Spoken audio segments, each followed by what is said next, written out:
Bien-aimés dans le Seigneur, je vous salue tous dans le nom de Jésus-Christ. Partout là où vous êtes, je vous salue. Le plaisir est pour moi de vous retrouver encore pour une nouvelle émission. Nous sommes là pour partager la parole de Dieu. Je réponds au nom de la sœur Nana, Nana Moponda. Beaucoup m'appellent Maman Nana, d'autres m'appellent sœur Nana, il n'y a pas de problème. Je suis votre sœur dans le Seigneur. Je suis avec moi ici avec un thème très important que je tiens à partager avec vous. Mais premièrement, je voulais que nous puissions prier et rendre gloire à Dieu. Prions. Père très saint, nous te bénissons, nous te rendons grâce pour ton amour, merci pour ta fidélité, merci pour le Saint-Esprit qui est en nous. Merci de nous protéger. Merci Seigneur de nous garder des mauvaises pensées. Seigneur, merci de rendre capable et facile ta parole. Rends la compréhension à tes enfants qui me suivent.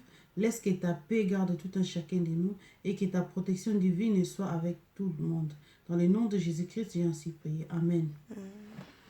Amen. Nous sommes là pour partager avec vous. Je disais bien, j'ai un thème là qui s'intitule le pouvoir de penser. Pouvoir de penser, oui, comme je l'ai dit, c'est un thème très important, très capital. Penser, c'est la pensée qui fait la vie d'une personne. La Bible dit tel qu'il est, tel qu'il pense. Donc la personne n'est pas différente de ce qu'il pense. S'il pense de bonnes choses, vous verrez aussi la vie de cette personne aller aussi de cette direction. S'il a des pensées négatives, des pensées opposées, des pensées qui ne sont pas bonnes, ça affecte aussi sa vie. Donc voilà pourquoi nous sommes là pour partager un peu ce qui concerne la pensée. Le pouvoir qui est derrière la pensée. Qu'est-ce qui court derrière la pensée d'une personne? Voilà. Premièrement, nous allons définir ce qu'est la pensée. Pensée qui est une idée, qui est une opinion, et idée ou opinion produit qui est le résultat du raisonnement.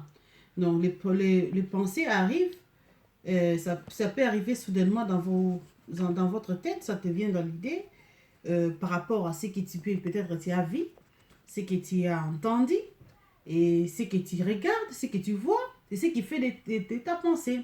Et vous voyez, parfois je me rappelle quand nous étions encore étudiantes, et quand vous voulez faire des interros, ou bien vous voulez étudier, vous allez dans un endroit qui est calme, vous ne voyez rien.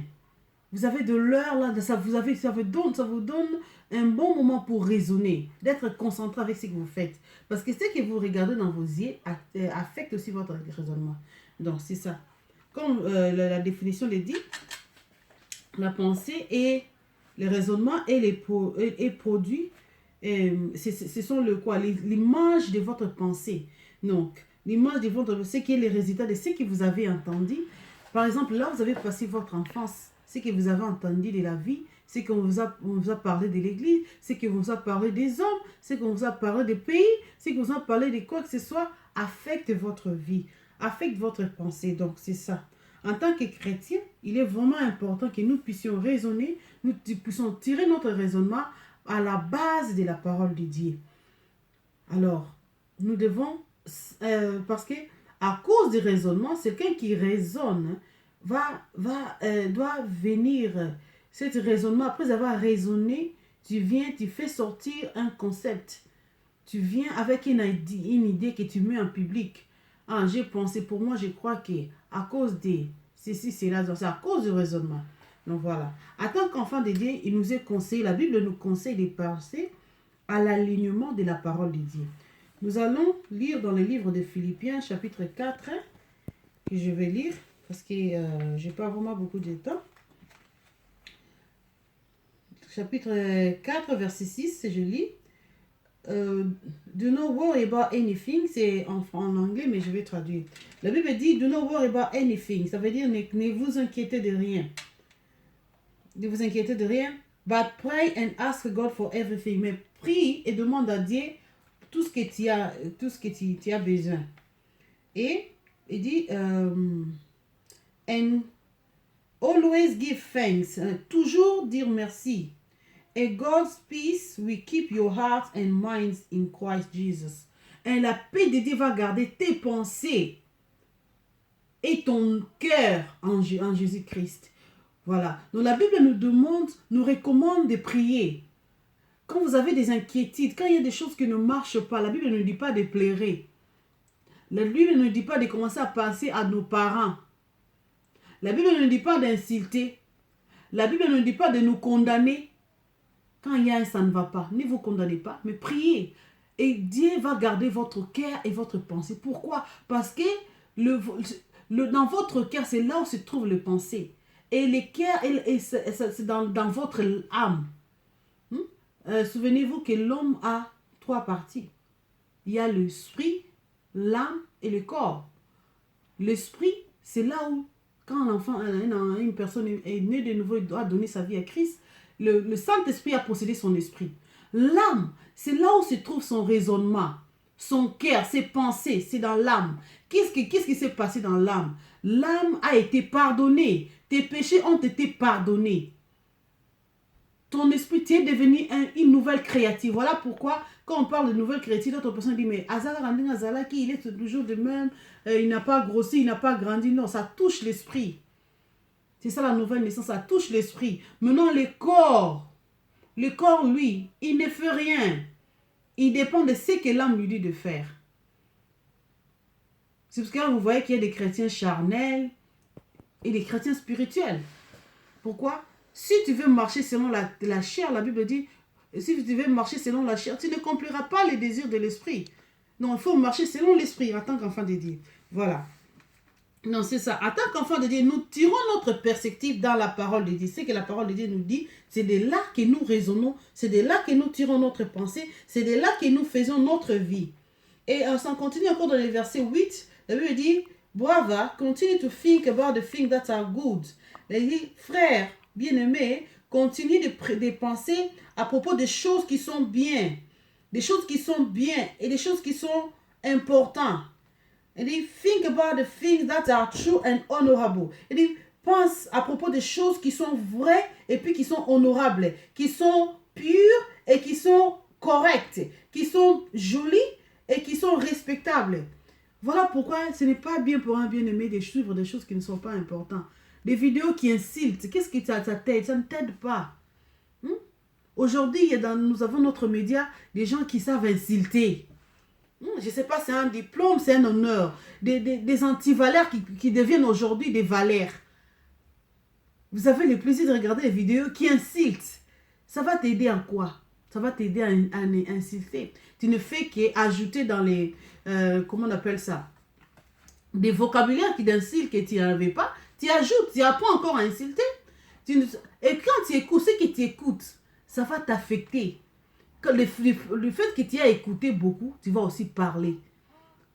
Si je suis capable de parler ce que je parle aujourd'hui, c'est parce que j'ai écouté et j'ai aussi apprendre cela. Alors, ce que tu écoutes affecte vraiment ta vie. Bien aimé, il est vraiment conseillé en tant que chrétien de penser en accord avec la parole de Dieu. Ne perdez pas notre temps à regarder des vidéos inutiles. Avant que tu les saches, ça t'a déjà eu.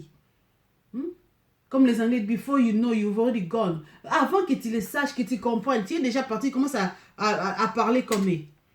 Alors, nous devons faire très attention. Et comment nous connaîtrons la pensée de Dieu? Voilà, par exemple, nous avons lu la Bible, elle nous dit de raisonner de bonnes choses. Ne raisonne pas de mauvaises choses. Ne t'assieds pas comme ça, tu commences à raisonner. Oh, mon mari peut être avec une autre femme. Pourquoi tu peux penser comme ça? Pourquoi tu ne peux pas penser des choses positives? Pense qu'il est dans un endroit bien, il est bien. N'accepte pas ça. N'accepte pas des choses qui ne sont pas bien. Et pour eux, ils peuvent dire que c'est bon. Mais ne prends pas ça. Quand tu les prends, ça va t'affecter. Vouloir ou pas, ça va affecter ta vie. Ta vie aussi ira dans cette direction-là. Voilà. Et, par exemple, qu'est-ce que Dieu pense par rapport à la vie, bénédiction matérielle, bénédiction financière.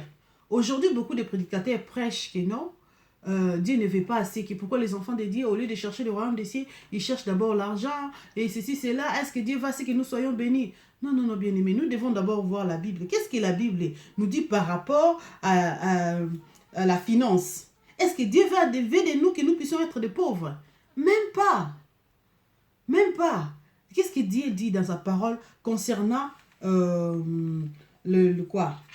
La bénédiction matérielle, c'est-à-dire l'argent et quoi que ce soit. La Bible dit dans 2 Corinthiens chapitre 8, verset 9,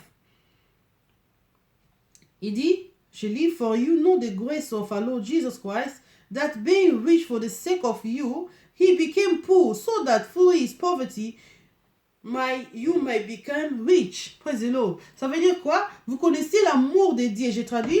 Vous connaissez la grâce de notre Seigneur Jésus-Christ, tant qu'il était riche, mais pour toi. For your sake, il est pour toi. Il s'est fait pauvre hein, pour que tu sois riche. À travers de lui, tu puisses devenir riche. Dieu est content de ce que toi, tu sois riche.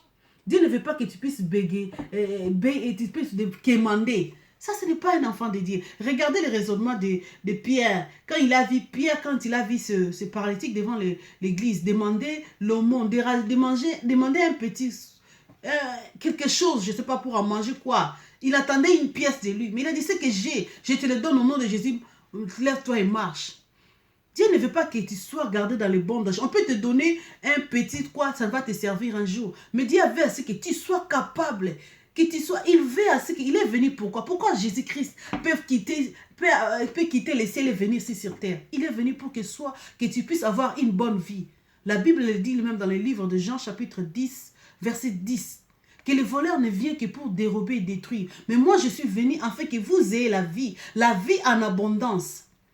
Dieu ne veut pas que c'est que tu sois pauvre, non. Dans la pauvreté, tu vas commencer à insulter les gens. Dans la pauvreté, tu vas commencer à envier les autres. Tu vas commettre des péchés chaque jour. Mais cela ne veut pas dire que nous puissions tourner notre Dieu, nous puissions oublier Dieu pour les plaisirs de ce monde. Non, même pas. La Bible dit encore, il dit encore dans 3 Jean verset 2, 3 Jean chapitre 2 verset 1, il dit, I wish above all things that you je veux que tu puisses prospérer à tout égard et que tu sois en bonne santé. Il veut aussi que tu prospères à tous égards et que tu sois en bonne santé.